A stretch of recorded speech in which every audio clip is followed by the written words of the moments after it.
किसी ने आपको श्रीफल दे दिया। दो जगह पर मिला हुआ श्रीफल का स्मरण करिएगा जरा।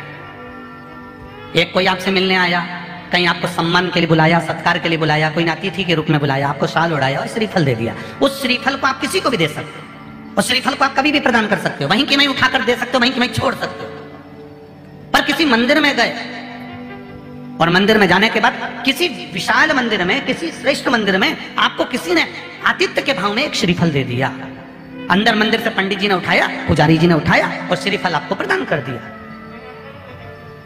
अब उस श्रीफल का तुम क्या करोगे?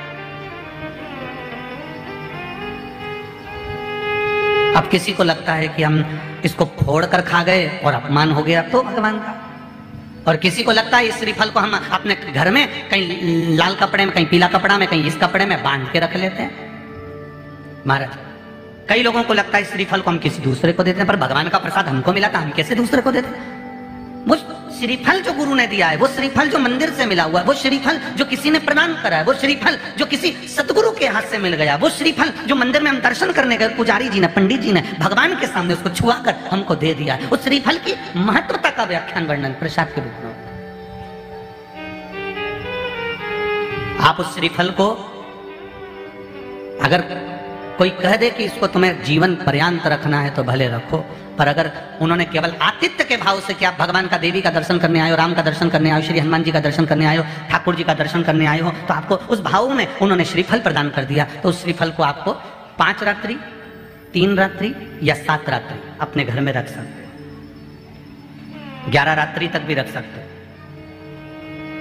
और यदि आप उससे प्रसाद में प्रयोग में लेना चाहते हैं तो प्रसाद में भी उसको पा सकते हैं। फिर कोई रात्रि को नहीं देखना आपको तो बस मिला, आपने 2-3 दिवस में उसको प्रसाद में प्रयोग में ले लिया। पर हमारा जो शास्त्र कह रहा है, जो भगवान के प्रसाद में हमको मंदिर से श्रीफल मिलता है, वो श्रीफल हमें उस प्रसाद के श्रीफल को में नहीं देना।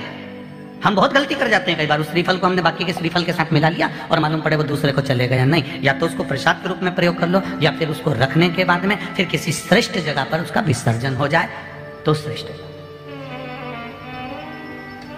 अब कितनी जगह गए तुम? पावागढ़ गए, वहां से माता जी ने नारियल दे दिया, वहां से लिया, फिर अंबाजी गए, वहां से नारियल लिया, फिर कहीं गए, वहां से नारियल लिया। अब इतना नारियल को तो तुम अपने यहाँ बांध कर रखोगे नहीं। हमारे यहाँ तो यहाँ तक वर्णन किया है शिव महापुराण में, जिस नारी का गर्भ ठेरता हो फिर गिर जाता, फिर कुछ दिन चढ़ते हो फिर गर्भ गिर जाता, या बच्चा आधा बनता हो, बच्चा पूर्ण ना बन पाता हो, तो शिव महापुराण की कथा कहती है कि एड़ी से लेकर चोटी तक